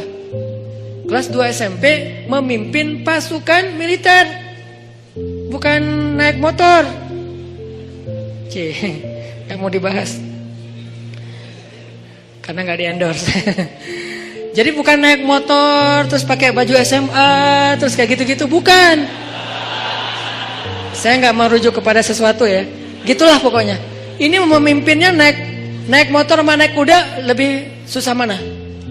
Kuda. Kecuali buat orang-orang ya kayak di Lombok, di daerah-daerah yang banyak kuda kan, tuh keren banget sih, saya kayak local pride banget lah itu mah. Jadi naik kuda, memimpin pasukan, dan itu bukan riding. Walaupun riding juga keren, tapi ini menghadapi musuh usia 14 tahun loh. Kalau nggak matang mentalnya, nggak mungkin Nabi memberikan kesempatan dia jadi panglima militer. Yang ngasih itu surat kuasanya tuh langsung dari Nabi. Bahkan ketika Abu Bakar jadi khalifah, lalu Umar nggak setuju Usamah jadi panglima militer, Abu Bakar marah kepada Umar. Ya Umar, kamu ingin menyobek surat Rasulullah? kamu ingin mencoret kalimat-kalimat Rasulullah, ini langsung Rasulullah yang nunjuk. Usama pemimpin militer. Bahkan kalau seandainya pasukan itu kita harus ada di dalamnya, engkau wahai Umar harus tunduk kepada Usama. Nanti ada lagi yang membebaskan satu negeri yang selama beribu-ribu tahun gak bisa dibebaskan, usia 21 tahun. Muhammad, atau kita juluki Al-Fatih, bukan sang penakluk, sang pembebas. Karena terjemahan yang lebih tepatnya bukan penakluk tapi pembebas. Dia gak menaklukkan siapa-siapa, apalagi cewek. Kalau kita di zaman sekarang mungkin ada penakluk cewek gitu kan, ini enggak membebaskan. Cewek dibebaskan dari apa? Dari perbudakan, dari penghinaan. Muhammad Al-Fatih. Jadi anak muda itu harus diberikan apresiasi yang tinggi. Dan memang kita harus bangga, Indonesia ini harus bangga punya anak muda mayoritas sekarang. Tahun depan malah 70% penduduk Indonesia anak muda. Berarti kita bangga banget nih, negara dengan penduduk terbanyak anak muda di dunia dan muslim. Ngomong apa tadi teh? Baper kalau udah ngomongin masalah dakwah, masalah anak muda. Saya tuh ngambil segmentasi dakwah anak muda itu bukan pengen seru-seruan loh. Teman-teman tahu saya dulu pakai jubah, pakai sorban, gini nih. Cuman dakwah itu bagus, tapi segmentasinya berbeda. Ada banyak segmen di luar sana yang gak bisa diginiin. Bisanya diginiin dengan santai, kita temenan, kita main bareng. Dan itu bukan karena saya pengen, kayaknya Ustadz baru puber sekarang deh. Bukan. Ustadz kayaknya kurang nakal deh waktu muda, jadi pengen nakal sekarang. Ya enggak lah, dikit. Bukan karena itu saya mengambil segmentasi anak muda, karena saya yakin teman-teman anak muda inilah, pemuda Indonesia inilah yang akan jadi wajah Indonesia 10 tahun lagi, 2024, 2029, inilah wajah Indonesia. Sehingga kalau kita pengen merubah Indonesia, kita harus mulai dari anak muda. Dan anak muda yang terbanyak itu bukan di dalam masjid kenyataannya. Kecuali sekarang mungkin, sebelum kita bikin tren hijrah, anak muda yang terbanyak itu bukan di dalam masjid, di luar masjid. Gimana cara bawa mereka ke dalam masjid kalau hanya kita berkoar-koar di atas mimbar? Saya tuh kalau khutbah Jumat dulu tuh, demi Allah gitu. Tapi anak muda tetap aja sepi. Malah yang bikin kaget, yang kakek-kakek kan kasihan, kaget. Apa sih kakek-kakek? Kalau anak muda digituin kan kayak seru, adrenalin gitu kan. Ini kakek-kakek digituin, kasihan atunya. Sesungguhnya kematian, ya Ustadz ya. Kematian lihatnya ke kakek-kakek. Nah ini udahlah, masa-masa itu saya udah beres. 8 tahun saya dakwah di Bandung dengan cara itu. Sekarang saya pengen segmentasinya jelas anak muda, karena saya berharap lebih ke anak muda. Saya pengen selalu saya share, mimpi kita bersama adalah suatu saat muazzin kita itu adalah wakil pejabat, mau wakil presiden, wakil gubernur, wakil wali kota. Dan dia udah belajar azan di masjid-masjid ketika dia masih muda, azannya azan baper dari hati. Kebayang aja wakil presiden manggil kita sholat di Masjid Istiqlal, live streaming. Hayya 'alas shalah.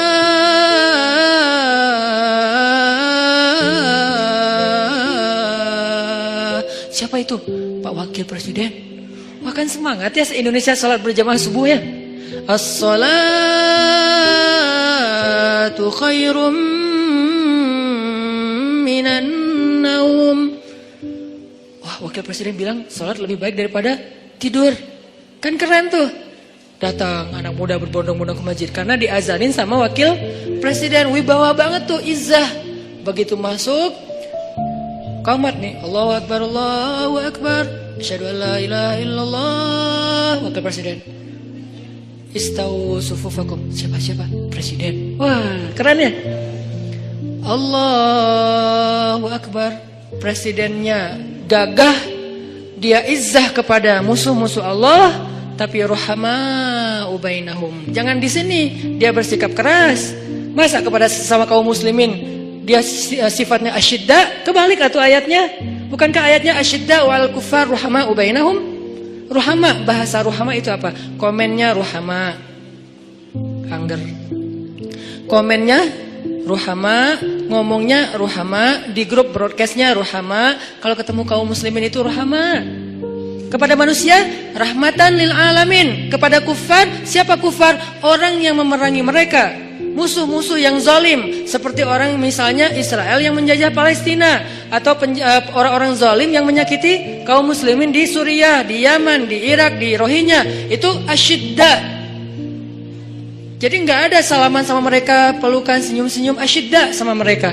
Kalau ditarik, kita tarik balik, berarti kan dia juara panco ya presidennya. Kan ada tuh presiden narik-narik gitu kan. Nah kalau kita nggak kuat narik kan kayak kalah gitu kan. Alhamdulillah ada presiden kaum muslimin di satu negeri ditarik nggak bisa. Aduh berat ya udah deh nggak jadi gitu. Ini artinya asyidda, dia tuh syadid izzah. Tapi begitu sholat di antara kaum muslimin, Allahu Akbar, di situ nggak perlu nunjukin keras. Alhamdulillahi Rabbil Alamin. Enak banget loh sholat dipimpin presiden, bacaannya khusyuk, hafalannya banyak, sehingga dia bisa explore Al-Quran. Qul huwallahu ahad. Enggak gitu sih, ayatnya panjang. Alif lam mim.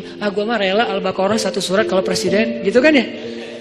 Imamin, presiden yang imamin Al-Baqarah sampai dari subuh sampai duha. Ya nggak gitu juga kali Ustadz. Kan Al-Baqarah 2,5 jam tuh sampai waktu duha. Intinya itu mimpi. Saya sih bermimpi Indonesia tuh kayaknya bisa nih. Kayak sekarang aja bermunculan imam-imam muda dengan Muzammil and the Gangs. Sejak kita ramein hijrah ini kan jadi banyak nih. Muncul imam dengan rambut gimbal. Apalagi muncul imam anak muda, anak SMA, itu bisa banget. Dan mereka nanti pasti saya yakin akan jadi pemimpin-pemimpin masa depan. Kayak sekarang saya dekat sama teman-teman pemuda Pancasila, Sapma Pemuda Pancasila juga. Kalau lagi dekat sama mereka ngobrolnya apa? Lo nyalak gak tahun ini? Ya insya Allah lo kayaknya masih mau main dulu deh, 5 tahun lagi gua nyalak. Berarti kan anak-anak muda sekarang lintas organisasi, mau dia PP, mau dia Karang Taruna, mau dia komunitas, sebetulnya kan calon pemimpin masa depan kan? Kalau mereka lahir dari rahim tarbiyah, kebayang aja pemimpin Indonesia 5 tahun lagi atau 10 tahun lagi. Lahirnya dari rahim tarbiyah. Gimana cara mentarbiyah Indonesia? Gak bisa bikin satu pesantren dengan ukuran sekian hektar. Harus bikin pesan_tren. Dan tren inilah yang jadi konten tarbiyah, mentarbiyah semua anak muda di Indonesia supaya semuanya secara fikroh lahirnya dari rahim tarbiyah. Secara hamasah lahirnya dari masjid. Secara rahmah lahirnya untuk kemanusiaan. Itu harapan kita. Itu tuh mimpi saya. Kenapa saya mengambil segmentasi anak muda? Itu bukan main-main. Jadi kalau saya tulis banyak main banyak manfaat, itu hasil renungan dan emang tujuannya main di sini tuh silaturahim, main di sini tuh touring, main di sini tuh olahraga. So, apa yang salah dengan itu? Yuk kita sama-sama kita ramein dakwah anak muda ini. Kenapa? Ini penting untuk 5 tahun 10 tahun lagi Indonesia. Kalau enggak kebayang, karena anak muda ini efek perbaikannya hebat, efek perusakannya juga yang nggak kalah hebat. Kalau orang tua ada di tengah-tengah aman. Jadi rusak ya gitu, baiknya juga ya gitu. Kalau anak muda baiknya keren banget, kalau dia jadi rusak juga innalillah banget. Makanya balik lagi kepada tema tadi, kecewa. Walaupun agak-agak gak nyambung sih, nggak apa-apa lah ya. Nanti diedit baru masukin YouTube. Kecewa. Poin yang kedua itu adalah cari satu hobi. Tadi mau ngomongin itu sebetulnya. Cari satu hobi yang bukan hanya entertain. Walaupun boleh, saya juga hobi entertain ada. Hobi kan harus nggak harus satu kan. Entertain ada hobinya. Olahraga ada. Hangout jalan ada. Tapi selain ini bagus semuanya. Tapi tambahin satu lagi, hobi ibadah. Ibadah tuh harus jadi hobi. Biar apa? Biar kita tuh bisa enjoy. Ambil aja salah satu deh, nggak usah banyak-banyak. Saya nggak minta teman-teman tahajud 11 rakaat 1 juz, nggak. Tilawah 1 hari 1 juz, nggak. Ambil yang paling ringan dulu deh, tapi jadiin hobi. Misalnya sholat duha atau sholat mutlak. Sholat mutlak kan lebih bebas lagi nih, kapan aja. Jadi pokoknya agak-agak nganggur dikit, sholat Allahu Akbar. Itu kalau sholat tanpa ada jadwal, bukan karena waktunya sholat, kita tuh kadang-kadang kesannya lebih free ride loh. Free ride-nya apa? Kayak nggak ada beban. Kan free ride tuh nggak terbeban dengan GoPro, nggak terbeban dengan 360, nggak terbeban dengan kamera, nggak terbeban dengan tele, kan gitu kan? Karena dia kayak gua mah pengen main aja, jadi nggak pakai bawa tim pencitraan. Dia mau ke gunung, nggak bawa tim kamera. Dia di laut nggak bawa tim kamera. Dia loncat dari tebing, nggak muncul juga, nggak ada yang ngamerain. Biasa aja, namanya free riders. Bisa nggak kita ibadah tuh selain emang udah ada waktunya, muqayyad, ada yang free ride. Free ride tuh mutlak, bebas. Sholat aja, nggak ada yang nyuruh, nggak ada yang maksa. Sholat itu kalau jadi hobi teman-teman, sebanyak mungkin sholat sunnah mutlak. Itu akan jadi obat ketika kita kecewa. Tapi itu nggak bisa pas kecewa baru dilakuin. Harus dibiasain dulu dari sekarang. Begitu nanti kecewa, itu jadi akan kayak kita kecewa ngopi, sedih nongkrong, sedih nonton, sedih ketemu teman, sedih main. Sekarang sedih sholat. Baru nanti berlaku ayat ya ayyuhalladzina amanusta'inu bis-sabri was-shalah. Mintalah pertolongan Allah dengan sholat salah satunya. Itu nggak bisa kalau nggak dimulai dilatih, dijadikan habit dan hobi. Siap insyaallah? Ya, mudah-mudahan anak muda yang ada di masjid ini, yang ada di kota ini kota inspirasi banget di seluruh Indonesia. Yang ada di negeri ini negeri yang mudah-mudahan kita berbaik sangka. Negeri yang disebut oleh Nabi di akhir zaman akan datang kemenangan Islam dari timur. Dan timur yang paling timur itu adalah, kalau paling barat Maghrib, kalau paling timur itu Maroko, yang paling timur itu Maroke. Paling barat itu Maroko, bahasa Arabnya Maghrib. Paling timur itu Maroke, bahasa Arabnya Masyrik. Berarti kalau di sana Maghribnya udah beres dengan banyak cerita, yang belum giliran peradaban itu cuman Masyrik, Maroke, dan itu adanya di Indonesia. Mudah-mudahan anak muda inilah yang nanti akan menemani Imam Mahdi membebaskan Palestina. Saya punya azam secara pribadi, saya bisa aja datang ke Palestina sekarang untuk bikin traveling, umroh atau apalah, atau datang sendiri juga insya Allah bisa ke Palestina. Saya kenapa nggak mau? Saya udah datang ke Masjidil Haram berkali-kali, Masjid Nabawi pastinya. Kenapa Palestina enggak? Saya punya azam, saya kalau mau datang ke sana tuh jangan melancong. Walaupun boleh-boleh aja sih yang buat mau jalan ke sana nggak masalah. Tapi saya pribadi nih ya, saya pengen datang ke sana itu sebagai salah satu barisan pembebas. Kalau udah meninggal Ustaz, maka cita-cita ini saya wariskan kepada anak-anak laki saya. Kalau mereka enggaknya, wariskan kepada cucu-cucu laki saya. Pastinya harusnya ini adalah cita-cita kita bersama. Pengen datang ke Al-Aqsa, sholat di pelataran masjidnya, diimamin oleh Imam Mahdi, sholat subuh, tiba-tiba dari langit kelihatan cahaya. 2 malaikat turun bersama di tengah-tengahnya Nabi Isa. Berpegangan kepada sayap malaikat, turun sholat subuh yang paling luar biasa, kolosal. Lalu Imam Mahdi sama Nabi Isa dorong-dorongan siapa yang jadi imam. Nabi Isa aja, Mahdi aja, Nabi Isa aja, Mahdi aja. Nggak ada saya lagi di situ. Ustaz Hanan aja, enggak lah. Siapa saya gitu kan ya? Enggak, udah tinggal 2 orang imamnya. Jadi nggak ada yang boleh caper-caperan. Siapa yang dorong saya ya? Nggak ada, nggak berlaku. Cuman 2 yang berlaku, antara Nabi Isa atau Imam Mahdi. Kemudian salah satunya jadi imam. Beres sholat subuh, speech. Kita akan kejar Dajjal. Di mana dia? Di daerah Lot City. Bahasa hadisnya Bab Lud. Sekarang udah ada Lot City, udah ada Lot City, cari aja di Google. Lot City itu salah satu bandara internasionalnya Israel. Jadi ada beberapa bandara internasional, salah satunya di kota Lot City, itu bandara internasional. Di sana akhirnya semuanya serentak. Itulah hari pembebasan manusia dari kezoliman orang-orang yang zalim. Itu bukan hanya hari orang beriman, tapi itu adalah hari kemenangan bagi semua manusia, karena mereka menjadi dihargai kemanusiaannya. Dan saya punya cita-cita kalau Allah kasih kesempatan, saya pengen jadi salah satu. Tapi untuk bisa berada di barisan itu kan seleksinya ketat ya. Kita pantaskan diri kita. Cara ikhtiar saya memantaskan diri, saya terlibat dalam dakwah pemuda hijrah. Saya bikin pemuda hijrah. Saya mikir gimana caranya dakwah hijrah ini benar-benar bisa eksis di seluruh Indonesia dan dunia. Sehingga nanti kalau Imam Mahdi muncul, saya dianggap pantas. Masuk lo. Saya imam, ya, oh iya, masuk aja. Kenapa? Udah pantas, karena punya karya kan? Kita punya nggak karya nih? Cara kita biar punya karya gimana? Jangan bikin sendiri-sendiri, karena kapasitas kita bukan sebagai ustadz. Support ustadznya. Apa kapasitas teman-teman? Anak mobil, di sini ada teman-teman anak mobil, anak modifikasi. Kita mau bikin event bareng. Anak apa lagi? Anak seni. Saya yakin semua potensi anak muda itu adalah anugerah Allah. Saya nggak mau menjudge potensi teman-teman itu ada yang positif negatif. Semuanya positif selama tidak melanggar syariat. Potensi itu coba support saya. Man ansari ilallah. Siapa di antara kalian yang mau mensupport saya di jalan Allah? Itu kan akad dakwah. Yuk kita bangun negeri ini. Karena dakwah kita kan dakwah damai kan. Kita kan nggak mau ribut-ribut. Kalau terpaksa ribut dan kontroversi di sosmed, ya bukan karena kita. Pernah nggak saya sengaja rame-ramein di sosmed biar heboh gitu, biar followers saya naik? Ya enggak lah. Kalau sesekali ada, ya qadarullah naik followers. Sombong. Padahal kalau mau digitu-gitu kan tinggal ambil yang trending topik apa sekarang. Masalah misalnya pernikahan. Ya udah saya bikin komen saya tentang bab itu. Kan naik tuh followers saya kan ya. Karena viewernya gede. Buat apa? Saya nggak kayak gitu. Tapi kalau terjadi kontroversi sesekali ya qadarullah untuk menguji kesabaran, menguji iman.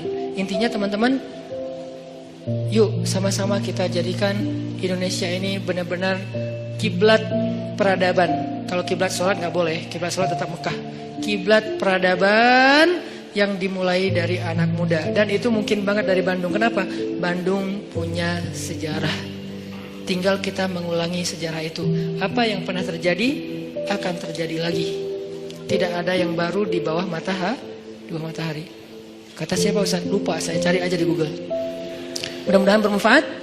Oke, mudah-mudahan apa yang tadi kita dapatkan bisa jadi tambahan iman, memperbaiki akhlak, membuat kita lebih semangat lagi tongkrong dalam majelis ilmu.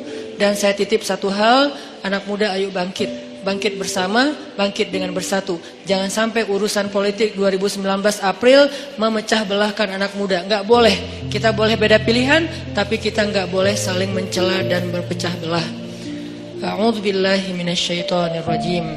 Bismillahirrahmanirrahim. Alhamdulillahi rabbil alamin. الحمد لله رب العالمين حمدا يوافي نعمه ويكافئ مزيدا يا ربنا لك الحمد كما ينبغي لجلال وجهك الكريم وعظيم سلطانك اللهم أنت السلام ومنك السلام وإليك يعود السلام فحينا بالسلام وأدخلنا الجنة دار السلام تباركت ربنا وتعاليت يا ذا الجلال والإكرام اللهم صل وسلم وبارك على سيدنا محمد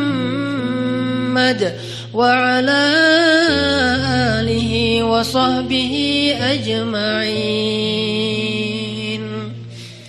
Duhai Allah yang Maha Pengasih lagi Maha Pemurah. Duhai Allah yang Maha Baik dan Maha Pengertian. Duhai Allah yang Maha Lembut dan Maha Santun. Duhai Allah yang Maha Mengetahui dan Maha Bijaksana.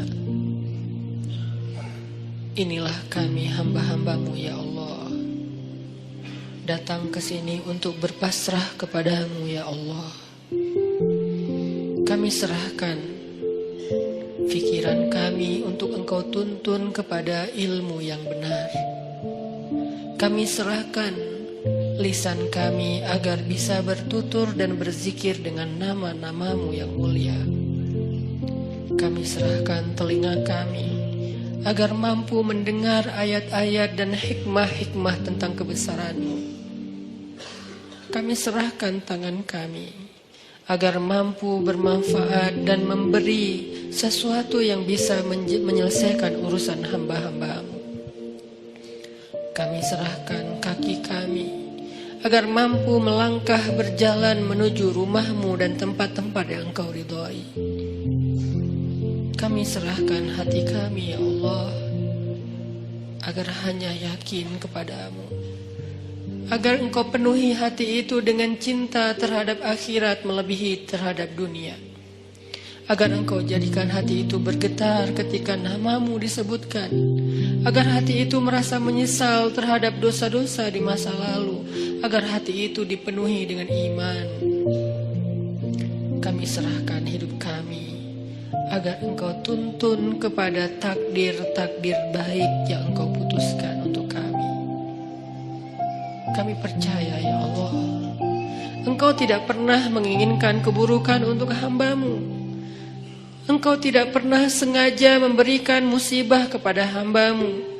Engkau tidak pernah sengaja menyakiti hamba-Mu. Engkau tidak pernah sengaja membalas hamba-Mu dengan kemurkaan-Mu. Karena kami yakin rahmat-Mu mendahului marah-Mu, kasih sayang-Mu mendahului amarah-Mu, sifat kasihan-Mu mendahului murka-Mu. Engkau tidak mungkin marah kepada hamba-Mu sebelum Engkau sayang kepada dia. Engkau tidak mungkin murka kepada hamba-Mu sebelum Engkau kasihan kepada dia. Engkau tidak mungkin mengambil nikmat dari hamba-Mu sebelum Engkau berlimpahi dia ya Allah. Karena sesungguhnya rahmat-Mu lebih luas daripada kemarahan-Mu.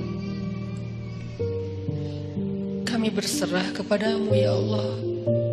Kami serahkan diri kami, hidup kami, jiwa kami hanya kepadamu ya Allah.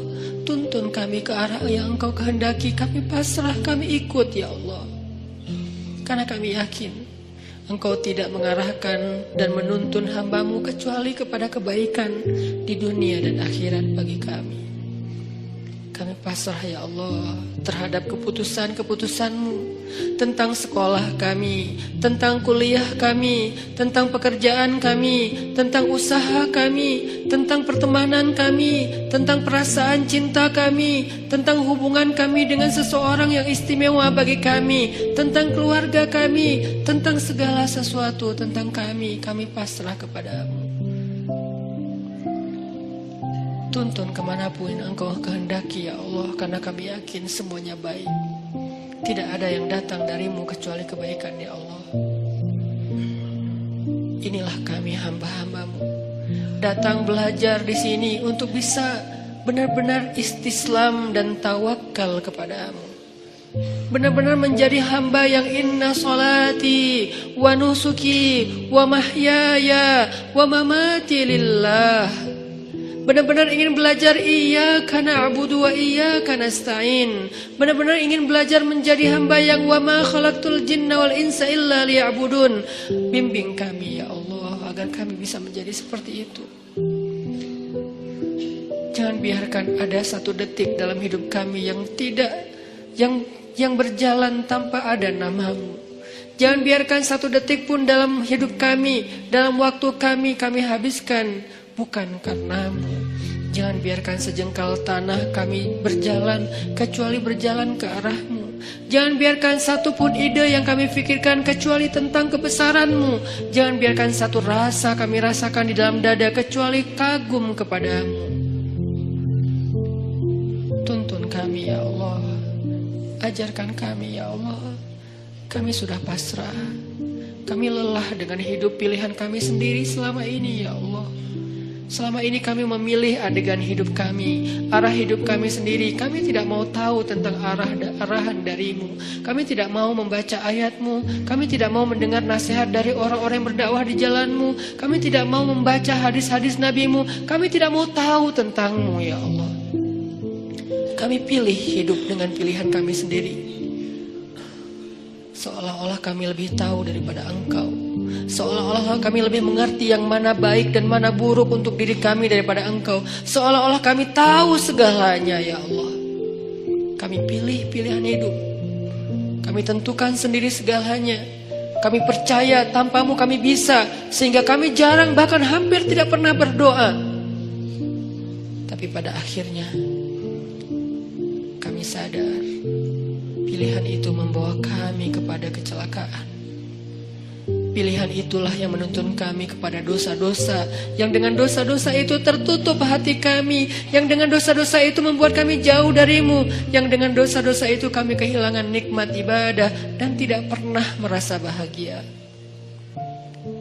Mungkin kami dapatkan harta, tapi kami tidak bahagia. Mungkin kami punya pasangan, tapi kami tidak akur. Mungkin kami punya keluarga, tapi semuanya sibuk sendiri-sendiri dan kami tidak utuh. Karena kami menentukan hidup kami sendiri dan tidak meminta bimbingan-Mu ya Allah. Kami lelah dengan itu, kami pasrah. Kami ingin kembali kepadamu. Pilihan-pilihan kami sudah kami tinggalkan. Pilihan-pilihan kami sudah kami abaikan. Kami tidak ingin lagi terjebak seperti dulu ya Allah. Bertahun-tahun hidup kami sia-sia. Kami ingin Engkau yang memilihkan hidup untuk kami ya Allah. Kami ingin Engkau yang memilihkan apa yang terbaik bagi kami ya Allah. Kami ingin Engkau yang memilihkan pasangan hidup kami ya Allah. Karena yang terbaik adalah yang Engkau pilihkan. Kami ingin Engkau yang memilihkan pekerjaan yang halal untuk kami ya Allah. Kami ingin Engkau yang memilihkan hijab yang menutup aurat untuk kami ya Allah. Kami ingin Engkau yang memilihkan teman yang bisa mengingatkan kami ketika kami lemah. Karena Engkaulah yang sebaik-baik pemilih teman bagi hambanya ya Allah. Kami ingin Engkau yang memilihkan hari-hari kami, esok, lusa, dan seterusnya. Pilihkanlah untuk kami, kami ikut ya Allah. Jika Engkau panggil kami, lapangkan dada kami untuk bisa menerima panggilan itu dengan lega. Hayya 'alas shalah.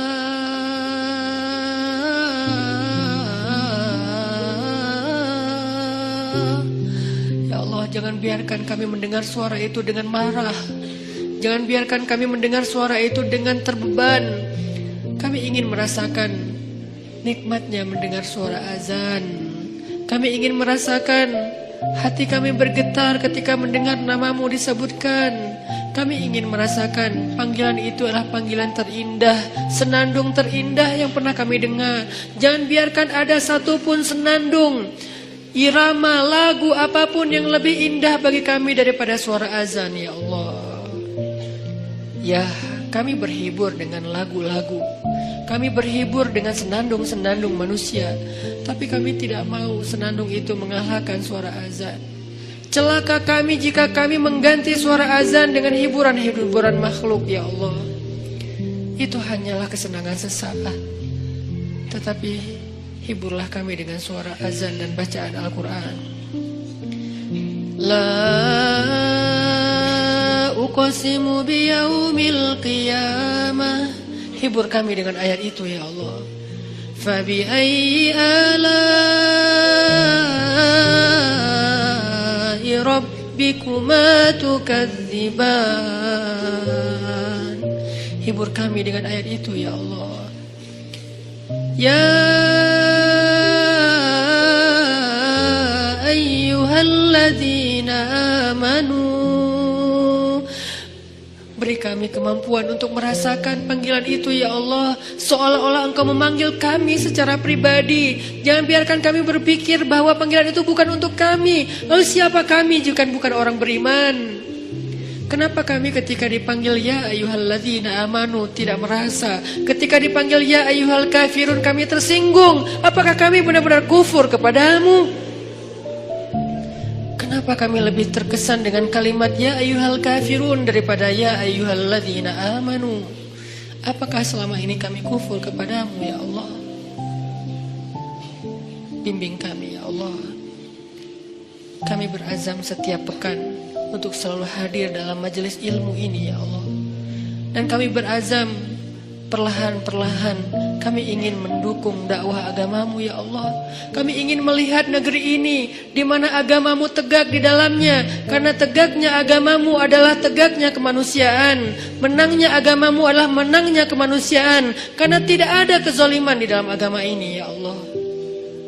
Kami ingin melihat suatu hari nanti salah satu di antara kami yang ada di sini mengumandangkan azan untuk rakyatnya. Salah satu di antara kami yang ada di sini mengimami sholat untuk rakyatnya. Sebagai kepala negara, kepala daerah, atau pemerintah kota, atau pemimpin di dalam lingkungannya. Duhai Allah, wujudkan harapan-harapan kami, karena Engkaulah satu-satunya yang mewujudkan harapan. Menangkan kami atas orang-orang yang zalim, karena kemenangan orang yang beriman adalah kemenangan rahmatan lil alamin. Rabbana atina fid dunya hasanah wa fil akhirati hasanah wa qina adzabannar. Subhanakallahumma wa bihamdika asyhadu an la ilaha illa anta astaghfiruka wa atubu ilaik. Terima kasih buat teman-teman semuanya. Barakallahu fikum. Wassalamualaikum warahmatullahi wabarakatuh.